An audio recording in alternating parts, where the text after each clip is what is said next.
तो दोस्तों स्वागत है आप सभी का हमारे इस चैनल में। दोस्तों आज की इस वीडियो में हम बात करने वाले हैं आइस कैंडी प्लांट के बारे में। तो वैसे तो हमने एक छोटा सा प्लांट को लिया है जिसके बारे में हम समझेंगे कि किस तरह से काम करता है। आइस कैंडी प्लांट जो होते हैं बहुत बड़े हो सकते हैं।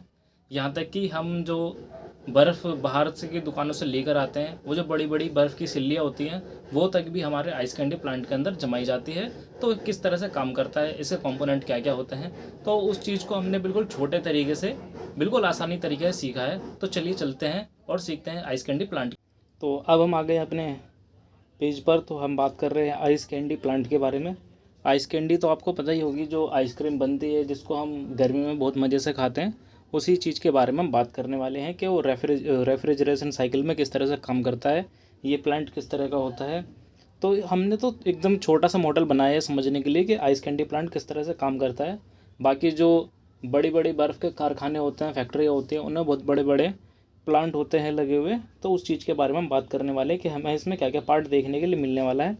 तो सबसे पहले हमारा जो आइस कैंडी प्लांट है, इसकी पूरी बॉडी होती है। तो ये होता है हमारा टैंक, जिसके अंदर हमारा ये पानी भरा हुआ है।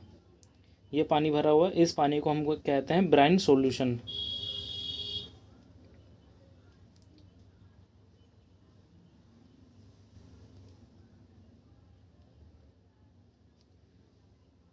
इस पानी को हम कहते हैं ब्राइन सॉल्यूशन, क्योंकि ये पानी जो है ये नमक नमक वाला पानी होता है। इस पानी में नमक मिलाया गया होता है। नमक इसलिए मिलाते हैं क्योंकि वो, अगर हम नॉर्मल पानी को लेंगे तो 0 डिग्री टेम्परेचर पर जमना शुरू हो जाएगा। लेकिन ब्राइन सॉल्यूशन नमक वाला पानी जो होता है, वो 0 डिग्री से माइनस में जाने के बाद भी, -3 -5 तक जाने के बाद भी लिक्विड फॉर्म में रहता है। तो ये हमारा टैंक है, इसके अंदर हो गया हमारा ब्राइन सॉल्यूशन। ये हो गया हमारा टैंक पूरा। आइस कैंडी प्लांट के बारे में बात कर रहे हैं। ये ब्राइन सॉल्यूशन, ये पानी जो भरा हुआ है, ये ब्राइन सॉल्यूशन। ये हमारी बॉडी जो हो गई, ये टैंक हो गया। जिसके बाद अब हमारे इसमें पार्ट्स आते हैं। इसके बाद हमारे इसमें पार्ट्स आते हैं, ये कंप्रेसर। हमारा कंप्रेसर कैबिनेट के नीचे लगा हुआ होता है।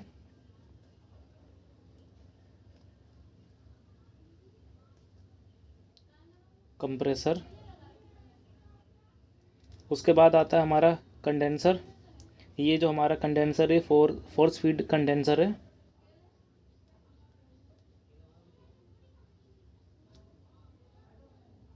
ये हमारा कंडेंसर।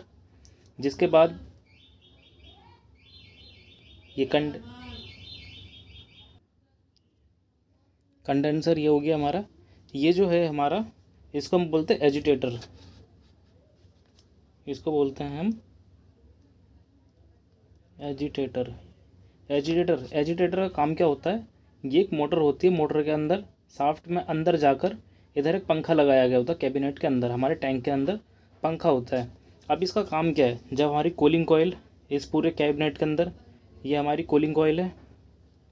ये कूलिंग कॉइल जब इस कैबिनेट को ठंडा करेगी, तो आसपास का जितना पानी होगा वो जमना शुरू हो जाएगा। लेकिन बीच का जो पानी रहेगा वो थोड़ा सा हॉट रहेगा, साइड का कोल्ड रहेगा। तो एजिटेटर क्या काम करता है, एजिटेटर का पंखा जो है इस पूरे ब्रांड सॉल्यूशन को घुमाता रहता है। घुमाने की वजह से चारों तरफ, टैंक के अंदर चारों तरफ एक ही तरह का टेम्परेचर मेंटेन रहता है। तो ये हमारा एजिटेटर का काम होता है। ये हो गया हमारा एजिटेटर। इसके बाद हमारा ड्रायर फिल्टर भी इसके अंदर आ जाता है, सक्शन लाइन भी आ जाती है, डिस्चार्ज लाइन भी। तो ये हो गया हमारा आइस कैंडी प्लांट। अब ये काम कैसे करता है, कंप्रेसर ऑन होने के बाद, रेफ्रिजरेंट हमारा कंडेंसर में जाता है। कंडेंसर में वो कंप्रेस जो रेफ्रिजरेंट है वेपर फॉर्म में, वो अपनी हीट छोड़कर, फोर्स फीड कंडेंसर है, अपनी हीट छोड़कर वो लिक्विड में बदल जाता है। लिक्विड में जाने के बाद वो हमारे कैबिनेट के कूलिंग कॉइल में चला जाता है। कूलिंग कॉइल में जाने के बाद ब्रांड सॉल्यूशन की सारी हीट लेकर वो वेपर में बदल जाता है, ब्रांड सॉल्यूशन को ठंडा कर देता है। इसके बाद हमारी जो ट्रे होती है, ट्रे के अंदर हम आइसक्रीम का जो भी हमारा मिक्सचर है उसको डाल देते हैं। जिसके बाद वो जमना शुरू हो जाता है, क्योंकि इसका टेम्परेचर जो है वो माइनस में गया हुआ होता है। तो कुछ ही टाइम में हमारी आइसक्रीम बनकर तैयार हो जाती है। अब बात करते हैं, तो ये तो था हमारा कंपोनेंट्स। अब बात करते हैं हमें क्या क्या चीज़ें देखने के लिए मिलेगी इलेक्ट्रिक कंपोनेंट में। ये तो था हमारा सारा वर्किंग कंपोनेंट। अब बात करते हैं इलेक्ट्रिक कंपोनेंट। इलेक्ट्रिक कंपोनेंट में हमें देखने के लिए मिलेगा थर्मोस्टेटिक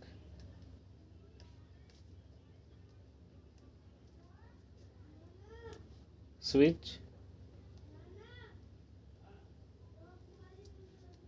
थर्मोस्टेटिक स्विच। दूसरा हमें देखने के लिए मिलेगा low pressure and high pressure cutout. तीसरा हमें देखने के लिए मिलेगा एमसीबी। चौथा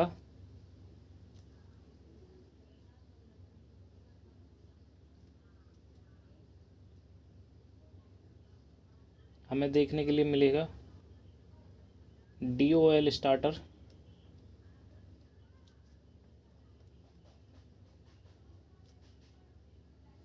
पांचवा लाइट इंडिकेटर।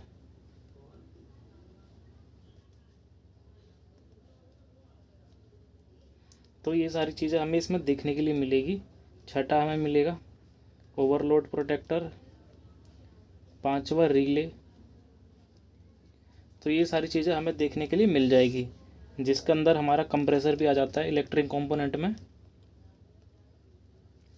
फिर उसके बाद आती है कंडेंसर फैन मोटर।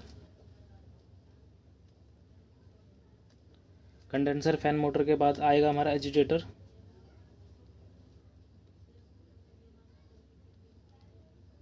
तो ये सारी चीज़ें हमारी आइस कैंडी प्लांट के अंदर आ जाती है। तो दोस्तों उम्मीद करता हूँ आप सभी लोगों को हमारी वीडियो पसंद आई होगी। उम्मीद करते हैं आप सभी लोगों को आइस कैंडी प्लांट के बारे में समझ आया होगा कि किस तरह से काम करता है, इसके कंपोनेंट्स क्या क्या हैं और इसमें ब्रांड सॉल्यूशन हम किस तरह से डालते हैं। यहाँ तक कि ब्रांड सॉल्यूशन का जो टेम्परेचर है वो कितना होता है, उसको किस तरह से पूरे टैंक के अंदर किस तरह से मेंटेन करके रख सकते हैं। ये सब चीज़ें आज हमने आज की इस वीडियो में बताई है। यदि आप लोगों को कुछ भी दिक्कत आती है या कुछ भी समझने में दिक्कत हुई है तो आप हमें कमेंट करके ज़रूर बता सकते हैं।